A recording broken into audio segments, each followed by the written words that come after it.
It's bananas today in the sartorial kitchen. That's right, everything challah. Kicking things off, it's a stuffed French toast with bruleed bananas. Then I'm making a classic Monte Cristo sandwich. And last but not least, salmon croquettes with a mustard vinaigrette. So why don't you pull up a chair and dine with me? Everybody, yes, I am working with challah today. I have some delicious and fun recipes in store. I have just finished cracking some eggs here. We're going to start with my French toast. It's going to be a stuffed French toast. This is going to be luscious and decadent. So I've got 4 eggs here. I'm just going to give that a little stir. Now to this I'm going to add a splash of milk. And this is just the base of my custard. We're going to soak the bread really good and toast it up. And then we're going to slice into it. I'm making a mascarpone filling. And then we're going to top it with some sugared bananas, caramel bananas. It's going to be so good, so decadent. Okay, so there's my eggs. I just want to beat those really good. Now we're going to add some flavoring here. I've got some vanilla. We're going to do a teaspoon of vanilla. And this is just a basic French toast custard. Some cinnamon here. We're going to do about a half teaspoon of cinnamon and about a quarter teaspoon of nutmeg. I want this to have lots of nice flavor. And then to balance some of that sweetness, I'm also going to do about a 1/4 teaspoon of salt. And I just want to give this another stir, mix all that in. You want to see all that nice cinnamon and everything. That's gorgeous. Now let's move on to our bread. Alright, I'm going to turn my skillet on here. Get it to a low temp. And throw some butter in here just to so everything kind of browns nicely and doesn't stick to the skillet. And let's talk about challah. Challah, y'all. This is it here. This is a Jewish style bread. It's knotted. Usually 3 separate doughs, and you knot it like this. It's gorgeous. It's distinct. It's going to go perfect for our French toast. Now I want some nice big thick pieces so we can have plenty of room to add our filling.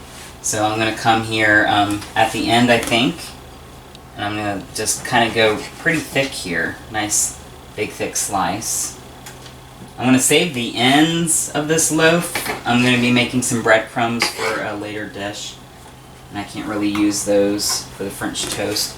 And I'm just going to come in here, just a nice big wedge.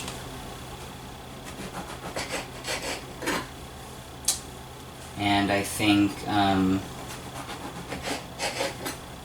3 should be good, I think. The rest of this I'm going to save for dish number 2. Alright, our skillet is good and hot. I'm going to go ahead and give this a nice soak. I'm going to press that down in there real good. The problem with French toast, use bread that's too thin, it gets soggy. Bread that's too thick, it's dry in the middle. But this is nice, it's nice and soft inside, and I'm just going to let it soak for a little while. That's the other thing, people just dip it in. No, you have to really let it soak. Really let all those flavors get down in that bread. Yeah. And then I'm just going to carry this with it so I don't make a mess. Ah, beautiful. Next piece. Alright, I'm going to come in here with my spatula. Oh, and this already smells amazing. Ladies and gentlemen. I'm going to turn this baby over. Look at that beautiful golden brown crust. Ah, perfect. And turn this one over too.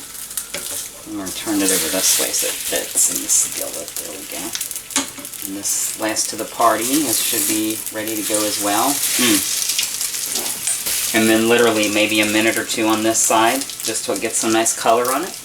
While those continue to cook, I'm going to start prepping my ingredients for the toppings. I've got some bananas here. Bananas and French toast are very classic.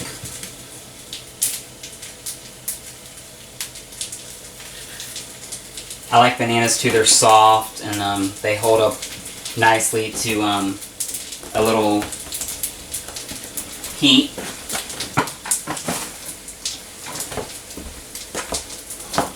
And then we'll just come in here, slice off the ends. I want nice kind of, I don't know, 1/3 inch thick slices. If there's any soft bits, remove those because they're going to fall apart.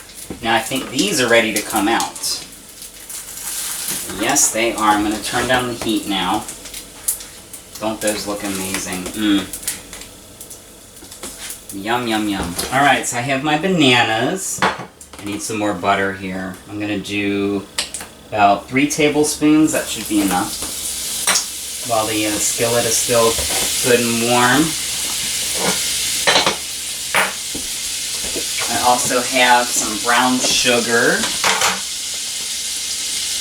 And I love, I leave my bread in here. It keeps the brown sugar soft. You can also kind of use it as a scoop. I'm going to scoop out some of this brown sugar here. About 1/3 of a cup. Just kind of eyeball it.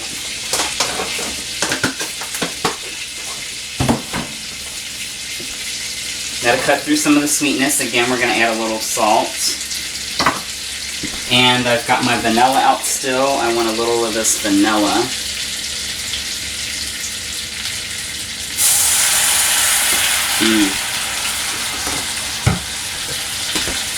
Now I'm going to take my spoon here and just stir this in. I want to incorporate the butter and the brown sugar so it all dissolves evenly. I always like to do the butter first so you can get a little bit of that brown butter. That's just going to add another depth of flavor to this. Brown butter is, takes a deft hand because it can burn easily. So you got to catch it right at that perfect moment. Now that's cooking down. I'm going to go and reduce my heat to a low simmer. I'm going to throw in my bananas. Alright, I'm going to give this a little stir. I want these bananas to really take on this sort of caramel we got going here. And I want this on just a really low heat because I don't want this caramel to burn. And the bananas, they're already soft. They're just going to get a little softer and they're going to really take on those lovely flavors of this caramel. Okay. While that goes on, we're going to move on to our stuffing. So I've got some mascarpone here. It's like my favorite thing. It's like a cream cheese, but it's a little sweeter. It has a little tartness to it. To that, some sugar and vanilla. That's pretty much it. Alright, so I got a spoon here. I'm going to spoon this out. Every little bit of this, actually. Beautiful. And what's great about the mascarpone too, it's a lot softer than cream cheese, so you can already kind of work with it. It's spreadable. Now to this, I want to sweeten this, so I'm going to add a couple tablespoons of sugar and some more vanilla. Vanilla is great because it just wakes up like all those other flavors. Another teaspoon of that. And another little pinch of salt just to balance everything out. We're going to give that a little mix here. Just come in with our spoon and stir that up. This is also great for making like a fruit dip. You're doing like a fruit tray. Sometimes I'll throw a little like raspberry syrup or something in here. Or strawberry just to give it another depth of flavor. Alright, that's pretty good I think. Now let's finish our bananas. Oh yeah, look at that caramel. I'm just going to turn my bananas here so they all get a nice generous coating. Now let's move on to our French toast. So these are still nice and warm. Now what I'm going to do is I'm just going to cut inside here, but I'm not going to cut all the way through. I'm just going to make a little pocket. Just like that. I like doing it from the bottom side because it's a flat end, so you have a better surface to work with as you come in here. And just stop kind of shy of the top so you don't go all the way through. See, and you can see it's still nice and soft on the inside. But then you have all that beautiful caramelization on the outside. Perfect. Now, I'm going to come in here with my mixture. I just fold this baby open and spoon it right inside. Almost like you're making a little mascapone sandwich, and just kind of seal it off there. And then we'll do the same thing with our next piece. Beautiful. If you wanted to, you could also use a piping bag to do this, but the spoon works just fine. Why go to all that fuss? Alright, I'm gonna get fancy here. I'm gonna line these guys up. Get all my little ducks in a row. Beautiful. Now we're ready for the topping. Now, of course, French toast is not French toast without a dousing of powdered sugar. And I would say we are ready to feast. I am ready to dig in, guys. Just come in here. Oh, listen to that. Get a little bit of texture from the eggs, the bananas, and just look at that ooey gooey filling. It gets nice and warm from the bread, bread coming out of the skillet, and it just softens.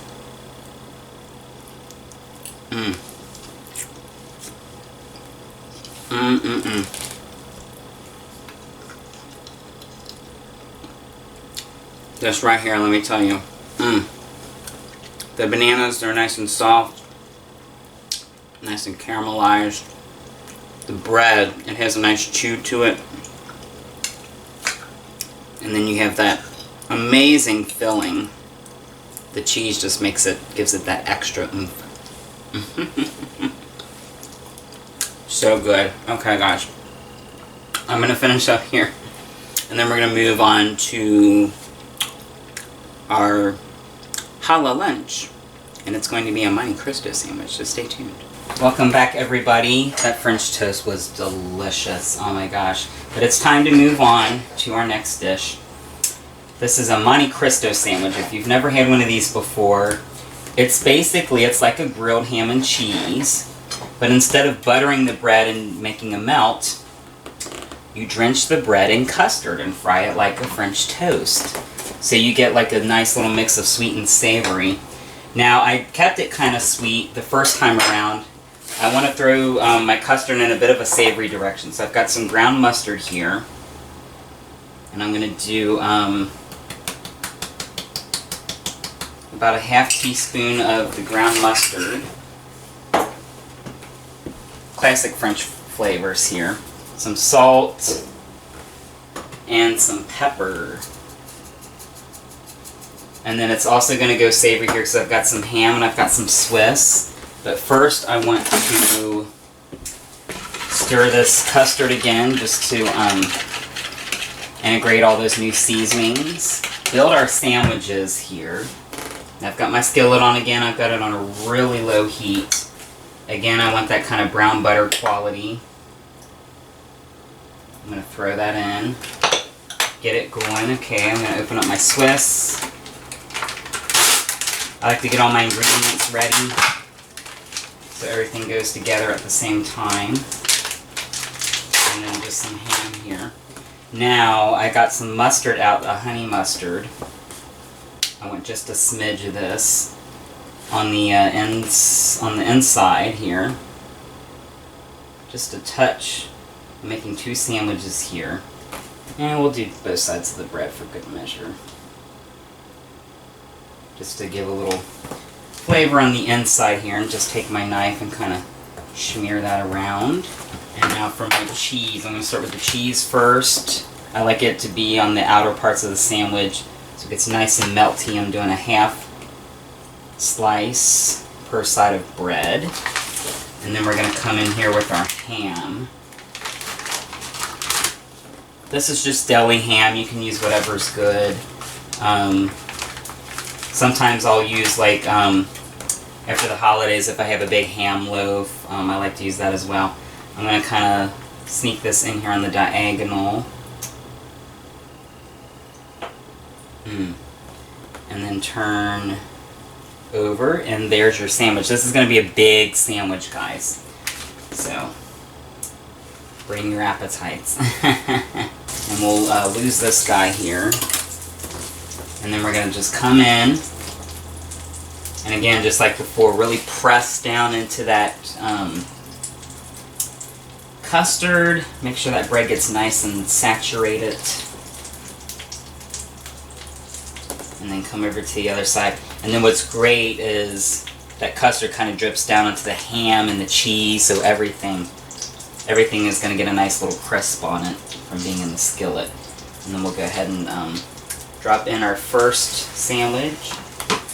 And let's get this other one here. I think I have just enough custard left to make 2 sandwiches. Now I've got this on a low heat. Before I did a higher heat because I wanted to develop a nice crust on the French toast. This, I want to give time for the cheese on the inside to melt and that ham to come up to temp. So I'm doing a lower heat. It's going to be a slow cook. So all those ingredients on the inside have time to kind of do their thing. Okay, I'm ready to turn these babies over.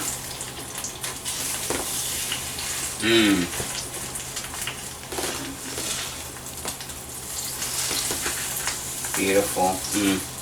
We'll just let the other side cook and we'll be good to go. Alright, our sandwiches are done. I'm going to remove those off the heat. I'm just going to get a paper towel here to blot some of this grease.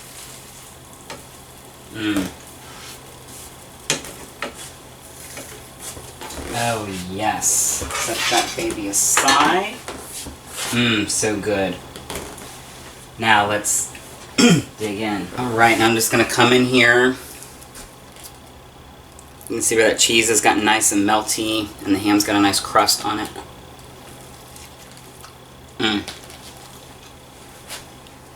So good. Immediately I get the salt from the ham. I get some savory notes from those seasonings. I add it to the custard. The honey mustard's a nice touch, gives a little zing. And then of course you've got the gooiness of the Swiss. So good, guys.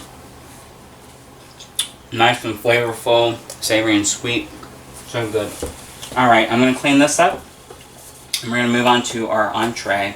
It is salmon croquettes, so stay tuned. Welcome back. I'm just finishing dicing up some veggies here. I've got some celery and some onion, just a small yellow onion. And I've got my skillet preheating here. I've got a couple tablespoons of olive oil and butter. I like both. The olive oil is going to help brown everything and the butter is going to give it flavor. So I'm just letting this come to temp. And this is going to be the base of my salmon croquettes. I want these to be nice and flavorful. I like to introduce some fresh ingredients so it's not all just mayonnaise and breadcrumbs. That's no fun. So I'm going to go ahead and dump these in. Alright. And I'm just going to let this cook down, and while they do, I'm going to prep the rest of my crab cake. Alright. Now I'm just going to let this cook down, and while they do, we're going to prep our salmon. Alright.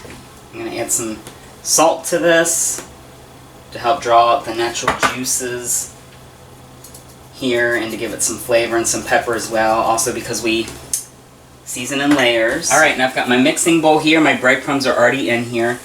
These are the heels of that challah loaf from earlier. I ground them up in my food processor and just dried them out in my toaster oven while everything else was going on. So that is going to be the base here. Now, we can't have salmon croquettes without salmon. Now, I know you're thinking, canned salmon. Whoa. Well, here's the thing.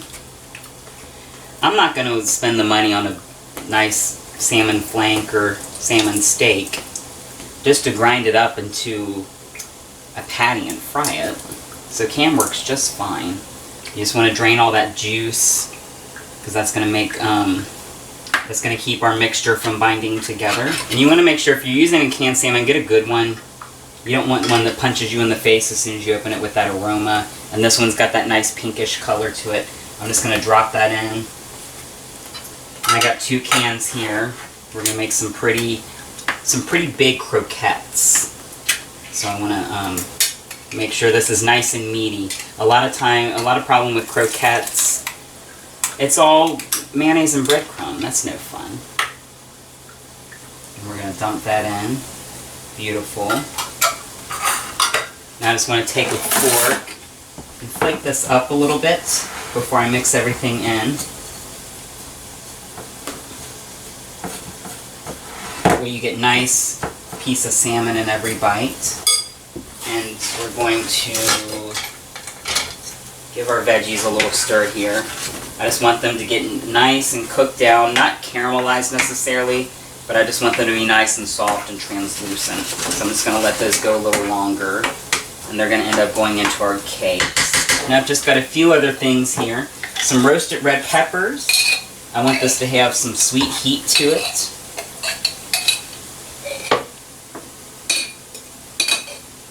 They smell amazing. This is probably about a half a pepper. And I'm just going to come in here.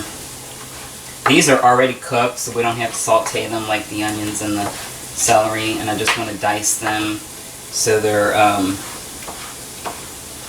about the same size as our other veggies here. It's always good to have uniformity when you're doing knife cuts so everything eats the same and cooks the same. So I'm just going to dice those up. Alright, so that's going to go right in here. I want this thing to be packed full of flavor and not all fluff. Okay. Now, of course, we need a binder. It's going to be our mayonnaise.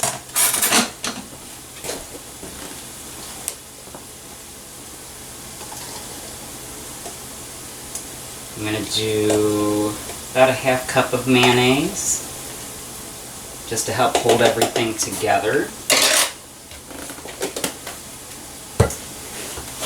I've also got some Dijon here, the good mustard. I like it because you have the kind of specks of mustard in there, so you really know it's mustard. We're going to do about a teaspoon of that. I want it to have a nice punch of flavor. Of course, some salt. And pepper. I never go anywhere without my salt and pepper. Those veggies are looking good. I have one more ingredient for these veggies before we move on, and that is some of my preserved garlic. Oh, that's perfect. Just about a teaspoon. I always add my garlic last so it doesn't burn. You guys know that. And I love garlic with seafood. I mean, that's pretty much a no-brainer. I'm just going to stir that in and let it cook down. Our veggies are starting to look nice and soft. You can especially tell on the celery because it starts to get that kind of mint green color. And I have one more thing here. Lemon. I'm going to roll the lemon. We will be using the lemon juice for a vinaigrette kind of sauce of sorts to serve with our cakes. But I also want the zest. Seafood and citrus go together like peas and carrots. Another no-brainer. So I'm just going to zest about half of this lemon. What's great is it's going to give it some freshness. But you're also going to get those citrus notes. So it's going to be just a nice punch of flavor. And that's about half. Always check the back for stragglers. And I would say these are ready to mix. And I just want to come in here and stir everything together. The mayonnaise and everything. And the mustard. And then what we're slowly going to do is we're just going to kind of scoop. go underneath and come up. And get that salmon and the breadcrumbs incorporated. And really, you should see more of the salmon than you should any of the other ingredients. That's how you know you've got a good product here. And then, of course, our veggies. I'm going to turn these down. And you can see those have gotten nice and soft. And they're just going to dump right in. I'll lay that right on top. Get all of that out. We are reusing the skillet. If you haven't noticed, I have used the same skillet for all 3 meals. I'm trying to do as little dishes today as I possibly can. So I've just been wiping out that skillet and reusing it perfectly fine. And then we're just going to stir in the rest of our veggies. I'm going to bring this guy back on the heat, nice and low. Oh, this just looks so bright and colorful. I can't wait till they crisp up. Alright, I'm just going to put a couple tablespoons of oil in here. We're doing a shallow fry. We're just going to kind of pan fry on both sides. We're not deep frying this. And I like the vegetable oil. It gives a nice kind of flavor. Now, I'm going to set that aside. I'm going to let this come to temp. We're ready to change for our fork to our scoop. I'm using a large ice cream scoop here, so everything comes out the same size. And I'm just going to come in here and get a nice heaping dollop. Now if you wanted to, you could come in here with your hands and kind of form everything together and make little balls that way if you like. This is just easier, and then you can ensure that everything's the same size. I'm going to start out with about 4. I don't want to overcrowd my skillet, otherwise they're going to steam and they're not really going to fry. And while those start to cook, we're going to move on to our vinaigrette. Alright, so 3 ingredients here for our vinaigrette. Some lemon, some more of our fancy mustard, and olive oil. I'm going to start with the lemon first. Just roll that again. I want to make sure I release all those juices. And then we're just going to slice this baby in half.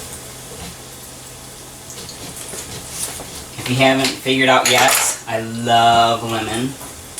Try and pick those seeds out if you see them. Lemon, I can use lemon on just about everything. And I'm just going to squeeze this baby out. This is a large lemon. 1 should be enough. If you got smaller lemons, you might need 2. And just squeeze that tight as you can. Nice. Alright. Now some of my fancy mustard here. About a ½ teaspoon of that, just enough so you know it's there. And I need my little hand whisk here. I'm going to stir that together.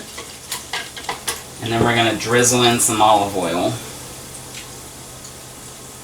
It's going to be about equal parts lemon juice and olive oil. And just stir that together until it becomes a nice mixture. And that should be good to go. That's going to just drizzle over top and it's going to soak in to our cakes here and just be nice and flavorful. Now I'm ready to flip these cakes over. Beautiful. Alright, well the rest of our croquettes cook off here. I am going to plate these babies up. I'm hungry. I think 2 is good. Now you can serve this as like an appetizer. Sometimes I like to make some wild rice, do a whole meal out of it, do some asparagus. And then I'm just going to take a little bit of my vinaigrette and just drizzle it right over top. Does that not look amazing or what? But don't take my word for it. Let's give it a taste. We have it. Salmon croquettes. Oh, listen to that. You can already hear the crunch from that fry in the skillet.